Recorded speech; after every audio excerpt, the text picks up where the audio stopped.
हाय hello नमस्ते. Welcome to Filmi Darpan. Bigg Boss Marathi season 6 आणि काल होता संडेच्या दिवशी होतात इलिमिनेशन, इविक्शन मध्ये आपण पाहिलेलं आहे की सचिन कुमावत यांचं इविक्शन झालेलं आहे. घराबाहेर पडलेले आहेत ते. एक चांगला माणूस, एक चांगला कलाकार, एक चांगला सिंगर अशी ओळख सचिन भाऊंची आपल्याला आहे. सचिन कुमावत यांनी खानदेशचं नाव उज्ज्वल केलेलं आहे. महाराष्ट्राच्या घराघरामध्ये खानदेशी भाषा सचिन भाऊंनी पोहोचवलेली आहे. किती मधुर आणि किती सुंदर आहे खानदेशी भाषा. मी तर पहिल्यांदाच ऐकली आणि किती छान आहे. म्हणजे त्याच्यातली गाणी जे सचिन भाऊंनी गायली अगदी मधाळ असे ऐकत राहावीशी वाटतात.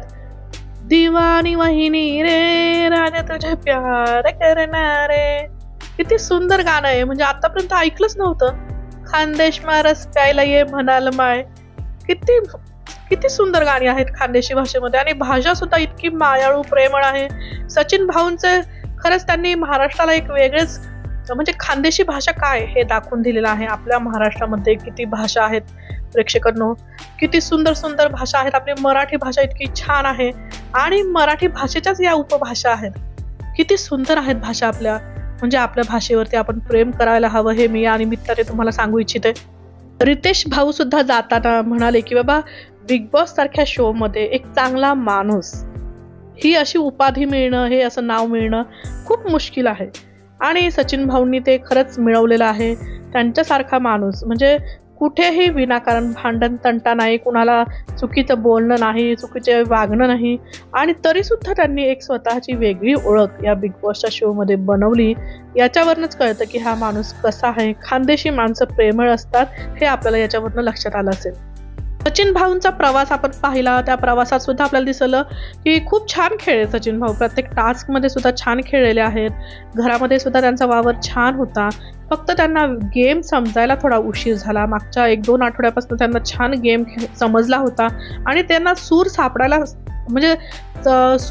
सुरुवात झाली होती.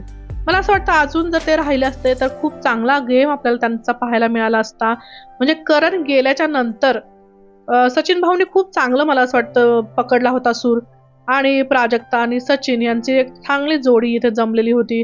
एक फ्रेंड्स म्हणून त्यांची जोडी चांगली जमलेली होती. नंतर रोशन बरोबर त्यांचा एक वेगळाच बॉन्ड तयार झाला होता. रोशन त्यांच्यामध्ये त्यांचा मोठा भाऊ बघत होता आणि त्यांना सुद्धा रोशन बद्दल बरंच प्रेम होतं. त्या दोघांचा एक वेगळाच बॉन्ड आपल्याला पाहायला मिळाला. विश्वासू माणूस म्हणून एक सचिन भाऊंची ओळख होती की आपण त्यांच्यावरती विश्वास ठेवू शकतो. बिग बॉसच्या घरामध्ये सुद्धा प्राजक्ता असू दे किंवा सागर असू दे, रोशन असू दे, त्यांच्यावरती विश्वास ठेवू शकत होते. म्हणजे ही खूप मोठी गोष्ट आहे. तर अशा आपल्या या सचिन भाऊंचं इविक्शन झालेलं आहे. परंतु बिग बॉसच्या निमित्ताने एक चांगला माणूस, एक चांगला सिंगर आपल्याला पाहायला मिळाला हे आपण लक्षात घेऊयात. दुसरे कालच्या एपिसोडमध्ये काय झालेलं आहे, महत्त्वाची गोष्ट म्हणजे आपण पाहिलं की एंटरटेनमेंट, संडेच्या दिवशी एंटरटेनमेंट असतं की डान्स पाहायला मिळाला आपल्याला किंवा कलाकार कट्टामध्ये तुंबींची आठवण आपल्याला झाली की तुंबीन हा पिक्चर आपण मला वाटतं ज्या जनरेशननी पाहिला की खूप एंटरटेनिंग पिक्चर होता आणि खूपच एक मनाच्या जवळ जाणारा हा पिक्चर होता. संदिली म्हणून एक हिरोईन होती, त्याच्यामध्ये राकेश बापट होते, अजून 2 हिरो होते. खूप चांगलं एक कॉम्बिनेशन होतं आणि त्याची आठवण 25 वर्ष झाले तुंबीनला आणि मला असं वाटतं की त्याच्यातली गाणी अजूनही लोकांना आवडतात. नंतर रुचिता आणि विशालचं एक जीव तोळा याच्यावरती आपल्याला डान्स पाहायला मिळाला. त्यानंतर मेडिसिन म्हणजे गोळ्या देण्याचा एक टास्क होता जो राखी सावंत डॉक्टर झाली होती आणि तुम्ही बघितलंच का, तुम्ही एक ऑब्झर्व केलं असेल की प्रत्येक याच्यामध्ये प्रत्येक कॅटेगरीमध्ये राखी सावंतीला रुचिताचीच आठवण येत होती. म्हणजे प्रत्येक कॅटेगरीमध्ये रुचिताच. झोप उडवणारी गोळी तिने रोशनला दिली कारण त्याला गेम कळत नाहीये त्यामुळे तो झोपल्याचं वाटतंय आणि तंटा फ्लेक्स मध्ये पण तिने रुचिताला दिलं की तंटा करणारी बाई. परत गप्प राहण्याची गरज जी आहे तिला सुद्धा तिने पहिला रुचिताचंच नाव घेतलं होतं. नंतर मुद्दा सोडून बोलणारी बाई, त्याच्यामध्ये पण रुचिताचंच नाव आठवलं तिला, परंतु नंतर तिने तन्वीला दिलं कारण सगळ्याच कॅटेगरीमध्ये रुचिताला कसं देणार. म्हणजे याच्यावरून आपल्याला लक्षात येतं की सगळ्या शो मध्ये या बिग बॉस सीझन 6 मध्ये रुचिताच भरून राहिलेली आहे. सगळं काही रुचिताच करतीये.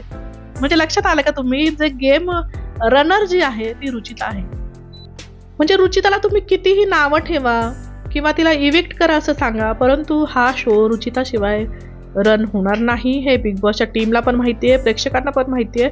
रुचिताला जर काढलं तर बघा आतापर्यंतच्या जो काही गेम आपण पाहिलाय जर रुचिताला काढलं तर तो गेम होऊ शकत होता का? नाही, कारण बाकीचे लोक नाही खेळत आहेत हे म्हणजे लक्षात घ्या. रुचिता जरी व्हिलन दिसत असली तरी पण रुचिता ही गेम चालवतीये. त्यानंतर आपण पाहिलं चुगली बूथ. चुगली बूथमध्ये विशालला अनुश्रीची चुगली दाखवलेली आहे की अनुश्री जी सांगते की बाबा मी टोळीला टार्गेट करणार आहे किंवा मी त्यांना नडणार आहे, मला गुप्तहेर समजा, असं तन्वीशी ती बोलतीये. विशालला याचा अंदाज आहे, एक्सपेक्टेशन आहे, कारण अनुश्रीने ऑलरेडी त्यांनी ठरवूनच त्या गोष्टी केल्या होत्या. परंतु असं झालं की नाटक करता करता खरोखरच अनुश्रीने पलटी मारलेली आहे आणि चुगली आपल्याला ती एक्सपेक्टेड होते. त्यानंतर राखीची जी चुगली दाखवली विशालला की हा बाहेर कसा आहे विशाल, ते त्यांनी पाहिलं आणि त्याला ते गोष्ट आवडली नाही. रोशनला विशालची चुगली दाखवली आहे की तो त्याला गेम कळत नाही, रिबेल झालाय, म्हणजे टोळीमध्ये तो काय करतोय असं जो रोशन बोलत होता. किंवा अनुश्री पण बोलत होती की त्याला बोलायला गेलं की तो कंट्रोल करतोय आपण त्याला, असं त्याला वाटतं. विशाल म्हणतो की कसं समजवायचं त्याला. तर रोशनला ह्या गोष्टी खूप मनाला लागतात आणि तो म्हणतो की आता मी टोळी सोडणार आहे, माझं मन दुखलं खूप, म्हणजे या टोळीवरती मी भरोसा नाही करणार असं तो म्हणतोय रोशन. परंतु नंतर पुन्हा त्या दोघं सगळे ग्रुप जो आहे टोळीचा एकत्र येताना आपल्याला दिसलाय. अनुश्री नाहीये पण रोशन त्यांच्यामध्ये एकत्र येताना दिसलाय. कारण ज्या गोष्टी काहीतरी असतात की पुढचं काहीतरी गाळलेलं असतं, मागचं काहीतरी गाळलेलं असतं आणि मधलंच दाखवलेलं असतं, म्हणजे विषय वेगळा चाललेला असतो आणि फक्त ते शब्द दाखवलेले असतात. तसंच रोशनच्या बाबतीत झालेलं आहे आणि जे बोलतात ते काही खोटं खरंच नव्हतं. विशाल जे बोलत होता की रोशनला खरंच अजूनही गेम कळत नाहीये. प्रभूला दाखवलेली आहे विशालची हे चुगली की तो दिसत नाही, तन्वीच्या बाजूने दिसतो. आता विशाल काय सगळं घरच ते बोलतंय प्रभूच्यासाठी, त्यामध्ये चुगलीचं असं काहीच कारण नाहीये. अनुश्रीला रुचिताची चुगली दाखवली आहे की तिचे अश्रू खोटे होते वगैरे. अनुश्रीला सुद्धा एक्सपेक्टेड होतं कारण तिला माहिती आहे रुचिता तिला पूर्ण ओळखते कारण तिने बऱ्याच गोष्टी तिच्याशी शेअर केलेल्या आहेत. तर असा हा संडेचा एपिसोड झालेला आहे. सगळ्यात महत्त्वाची गोष्ट जी झाली की सचिन भाऊचं इविक्शन झालेलं आहे. उद्यापासून आपल्याला सचिन भाऊ पाहायला मिळणार नाही, परंतु खरंच खूप चांगला कलाकार आहे. मी त्यांचं यूट्यूब चॅनल पण आता पाहिलं, खूप सुंदर सुंदर त्यांचे गाणे आहेत त्या चॅनलवरती, तुम्ही पण जाऊन पाहू शकता नक्की. सचिन कुमावतचा यूट्यूब चॅनल जो आहे आणि आपला मराठी मातीतला माणूस आहे, आपल्या मराठी मातीशी जोडला गेलेला माणूस आहे आणि खरंच खूप चांगलं वाटलं या बिग बॉसच्या शोमध्ये या सचिन भाऊंना आपल्याला पाहून. तुम्हाला कसं वाटलं नक्की सांगा हा एपिसोड, आणि सचिन भाऊंबद्दल तुमचे काय विचार आहेत ते नक्की व्यक्त करा कमेंट्समध्ये. मला खूप छान वाटेल तुमच्या कमेंट्स वाचून. आणि जर तुम्हाला माझा चॅनल आवडत असेल, माझे व्हिडिओज आवडत असेल तर नक्की आपल्या चॅनलला लाईक करा, शेअर करा आणि सबस्क्राईब करायला विसरू नका. आपल्या चॅनलला सपोर्ट करा. नमस्कार, धन्यवाद.